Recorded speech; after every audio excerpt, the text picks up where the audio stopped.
Hello, Namaskar and Adab to all my friends from your friend astrologer and guide Irfan once more with you from your very own channel Astro Assurance.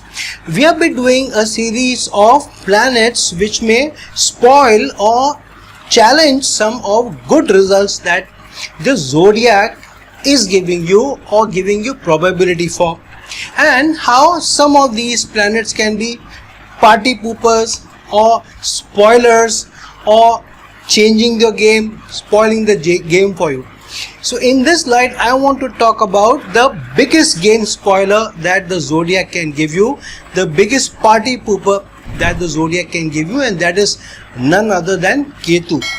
We know that Ketu is the planet of negation. It negates you the results of the house that it placed in, the areas of that house, the significations of that house, the significations of a planet that it is in conjunction with, the significations of the planet that it aspects, and it also is the denier for you in many relations, many results, many good things that the zodiac can give you.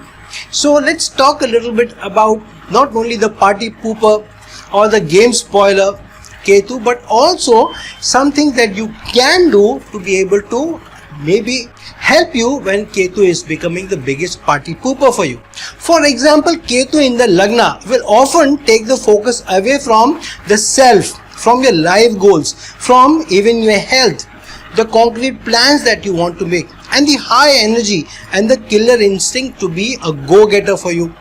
Ketu in the second house may wipe off all your savings after you painstakingly created some liquid assets over a period of time. So what happens is, you build some assets, you may be putting some money in the bank and you think this is what is going to come to my rescue. However, every now and then suddenly, without notice, some event comes up, some high expenses come up, and you have to liquidate all those savings that you have done and you have to spend. Usually there would be some family member that would be the one who is the reason why you need to liquidate your savings and then you need to start afresh. But Ketu does that in the second house. Every now and then you make a heap of money or save some money, suddenly all of it gets wiped off and you have to start with a clean slate again. Ketu in the fifth house, on the other hand, may keep you bereft from a loving partner, a dedicated partner, a partner who truly wants to give you more love and affection. So Ketu will make you feel as if you are the one who is giving more and you are receiving less, because sometimes Ketu denies you either the feeling of being loved enough when it is placed in the fifth house, or you actually are at the receiving end, which means you don't receive enough of attention, enough care, enough of romantic considerations from your partner, or the softer aspects of love and affection that should come your way. So in the fifth house, Ketu can be a party pooper for you for your love and affection.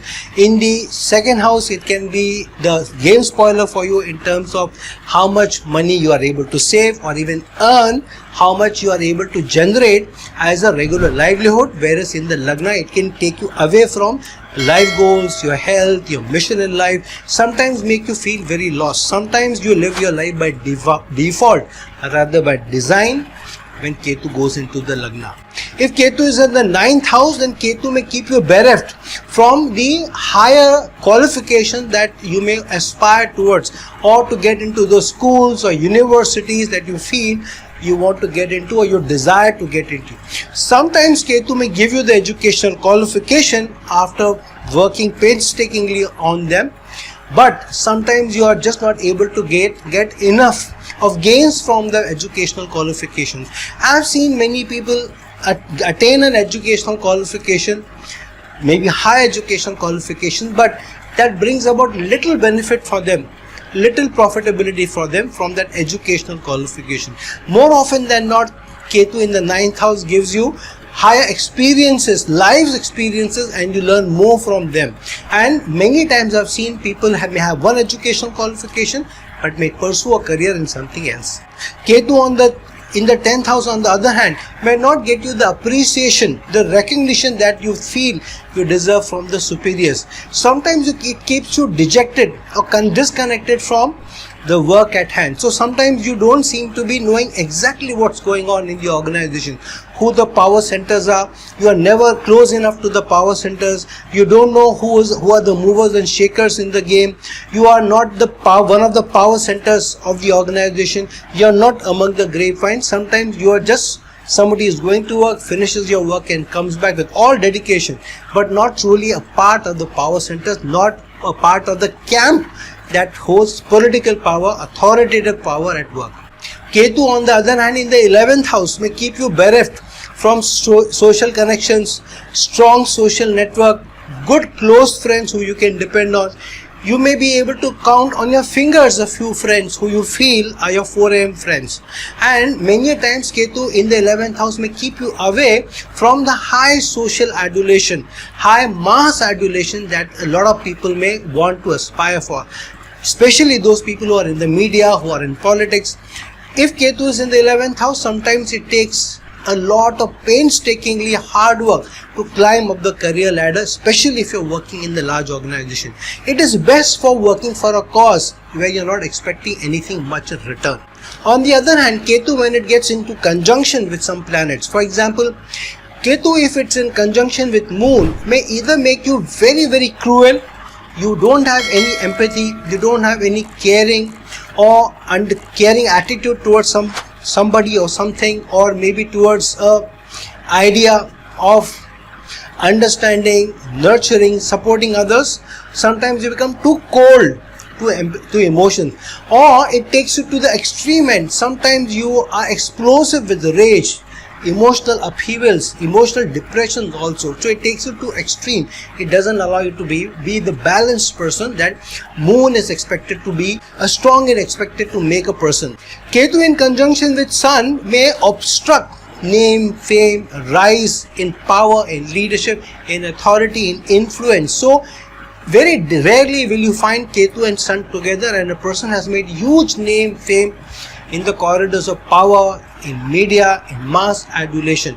And usually, sometimes even if the person has, it is short-lived, and the person does not have a long stint of name, fame and adulation. Those cases will be very, very rare in history where somebody in spite of that conjunction has made it big, and there would definitely be a huge supporting case because of which the person has really made it big, because of huge involvement either of a Venus or a Jupiter or some other planet, or maybe even a Mercury, which has helped cross the line of adulation and keep it stable for decades together. Ketu on the other hand, in conjunction with Venus, will either make you very lecherous or be very, very cold to intimacy, to requirement of the sexual excitement, or wanting somebody sexually, or desiring somebody sexually. So it takes you to the extreme, either makes you very lecherous, or somebody who doesn't care so much for intimacy, may not find yourself to be attracted to or desire somebody enough, or even if the attraction is there, there is not enough energy to be able to go through the paces of being intimate and taking you to climax. And similarly, Ketu's aspect on a house may also either detach you from higher gains from that house, profiting from that house, or attaining success in that house, or attaining success in significators of that house. For example, Ketu aspecting the 5th house may sometimes not help you make a good name and fame in the arts field, or being able to use your artistic ability to take it to a conclusion where using your artistic ability to be able to make a name and fame for yourself and to make good profitability out of that. Ketu aspecting the 7th house may keep you either bereft of the relationship or not allow you to take the maximum gains out of partnership, gains out of a marital union, gains out of the softer aspects that the relationship would require, that a person should be able to get, and the stability that is required in the union. And usually Ketu aspecting the 7th house would also mean that you need to end up giving more to the partner or to the partnership and get less in return. Same thing with Ketu aspecting the 10th house. You seem to be getting less adulation, you seem to be getting less recognition from your work, appreciation from the work, and you seem to be escaping the eye of your superiors or authority figures when the time for growth comes up, when the time for promotion comes up, when the time to reward comes up. So friends, Ketu is definitely a party spoiler, somebody who can spoil your game. So what should be done?